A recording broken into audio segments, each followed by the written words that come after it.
দক্ষিণ এশিয়ায় নতুন করে যুদ্ধের আশঙ্কা তৈরি হয়েছে। আফগানিস্তানের বিরুদ্ধে কার্যত যুদ্ধ ঘোষণা করল পাকিস্তান। গত কয়েকদিন ধরেই সীমান্ত উত্তেজনা ক্রমশ বাড়ছিল, আর সেই পরিস্থিতি এবার সরাসরি সামরিক সংঘাতের রূপ নিতে শুরু করেছে। আকাশপথে হামলা, পাল্টা আক্রমণ এবং যুদ্ধের হুঁশিয়ারিতে উদ্বেগ বাড়ছে আন্তর্জাতিক মহলেও। এবার ভোর থেকেই আফগানিস্তানের রাজধানী কাবুলেও একাধিক বিস্ফোরণের শব্দ শোনা যাচ্ছে। স্থানীয় সূত্রে জানা গিয়েছে, অন্তত ৩টি বড় বিস্ফোরণে কেঁপে উঠেছে শহর। শুধু কাবুলই নয়, দক্ষিণ আফগানিস্তানের গুরুত্বপূর্ণ শহর কান্দাহারেও বিমান হামলা চালানোর অভিযোগ উঠেছে পাকিস্তানের বিরুদ্ধে। কান্দাহার তালিবানের নেতৃত্বাধীন অন্যতম শক্ত ঘাঁটি হওয়ায় হামলার গুরুত্ব আরও বাড়ছে। আফগান প্রশাসনের দাবি, গত সপ্তাহে পাকিস্তানের হামলার পাল্টা দিতে বৃহস্পতিবার রাতে আফগান বাহিনী সীমান্ত পেরিয়ে অভিযান চালিয়েছে।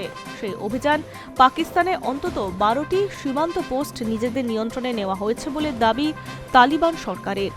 এরপরেই পরিস্থিতি আরও উত্তপ্ত হয়ে উঠেছে। শুক্রবার পাকিস্তান পাল্টা আকাশে হামলা চালিয়েছে। পাকিস্তানের প্রতিরক্ষা মন্ত্রী খোয়াজা আসিফ সামাজিক মাধ্যমে কড়া বার্তা দিয়ে জানান, আমাদের ধৈর্যের সীমা শেষ, এবার সরাসরি যুদ্ধ হবে। ইসলামাবাদ এই সামরিক অভিযানের নাম দিয়েছে অপারেশন গজব লিল হক। পাকিস্তানের দাবি, তাদের হামলায় ১৩৩ জন আফগান সেনা নিহত হয়েছে। যদিও আফগানিস্তানের তরফে পাল্টা দাবি করা হয়েছে সংঘর্ষে অন্তত ৫৫ জন পাকিস্তানি সেনার মৃত্যু হয়েছে। তবে দুই দেশের এই দাবি এখনো পর্যন্ত সঠিক বলে ধরা হয়নি। সূত্রের খবর, শুক্রবার সকালে প্রায় ২ ঘণ্টা ধরে কাবুলের আকাশে যুদ্ধবিমান ওড়াতে দেখা যায় এবং সেগুলির টানা গুলির শব্দও শোনা যায়। এমনকি তালিবানের সর্বোচ্চ নেতা হিবাতুল্লাহর ঘাঁটি বলে পরিচিত কান্দাহার অঞ্চলেও হামলার খবর শোনা গিয়েছে।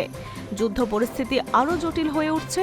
পাকিস্তানের প্রধানমন্ত্রী শাহবাজ শরীফের বক্তব্য, তিনি স্পষ্ট জানিয়েছেন, দেশের সার্বভৌমত্ব রক্ষায় পাকিস্তানের সেনাবাহিনী সম্পূর্ণ প্রস্তুত এবং গোটা দেশের সেনার পাশে রয়েছে। তার বক্তব্য, যে কোনো আগ্রাসনের জবাব শক্ত হাতে দেওয়া হবে।